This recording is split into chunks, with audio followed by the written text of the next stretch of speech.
नमस्कार, मी प्रभाकर लोंढे, खडतार प्रवास वर्तमानपत्राचा तथा खडतार प्रवास यूट्यूब चॅनलचा मुख्य संपादक. आज आपल्यासोबत आहेत माजी मंत्री बाळासाहेब थोरातसाहेब आणि आपण त्यांना काँग्रेसच्या प्रगतीच्या विषयावर प्रश्न मांडणार आहेत.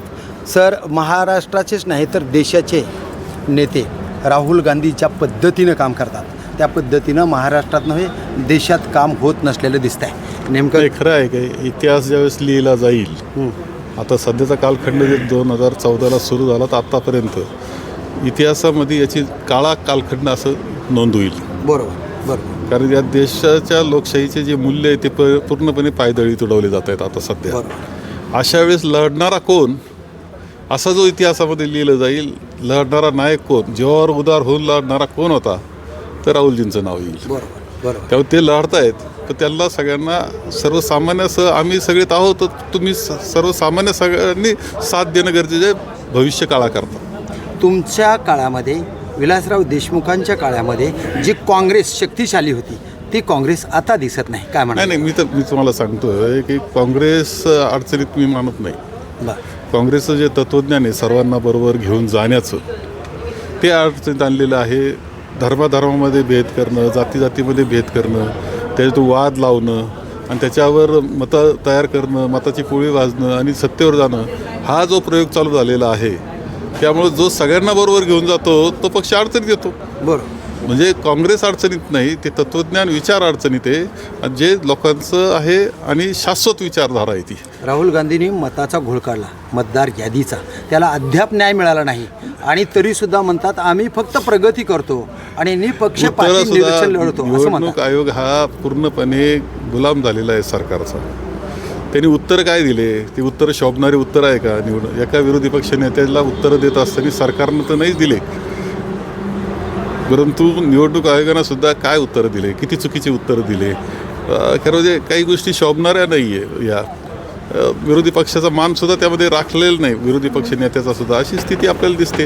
हे उत्तरं फालतू उत्तरं त्यांनी देण्याचं काम केलं. बघा, तुमच्यासारखे जे उमेदवार होते ते पडणारच नाही असा महाराष्ट्र सांगत होता, तरीसुद्धा तुमच्यासारख्या उमेदवाराला पराजय पत्करावा लागला. या बाबतीमध्ये काय वाटतं? अनेक फंडे त्याच्यामध्ये भारतीय जनता पक्षाच्या लोकसभेच्या निवडणुकीनंतर त्यांना जो अनुभव आला त्याच्यातून अनेक गोष्टी त्यांनी अनेक फंडे वापरायला सुरुवात केली. त्याचा तो परिणाम आहे. ठीक आहे, जे माझ्या व्यक्तिगत सोडून द्या, परंतु एखादा स्ट्राईक रेट काय येतो? 149 उभे केले आणि 132 निवडून आले. 288 उभे केले असते तर 260 असं कधी महाराष्ट्रात होतं का? बरोबर. हे जे होतं हे निर्णय फंडे जे वापरले जातात त्यांचे, जे लोकशाहीला अभिप्रेत नाही अशा ज्या गोष्टी करतात ते त्याच्यातून हे घडतं. ही परिस्थिती आहे. त्यामुळे माझा एकट्याचा विषय नाही, तर हा सगळ्या राज्याचा विषय आहे, देशाचा विषय.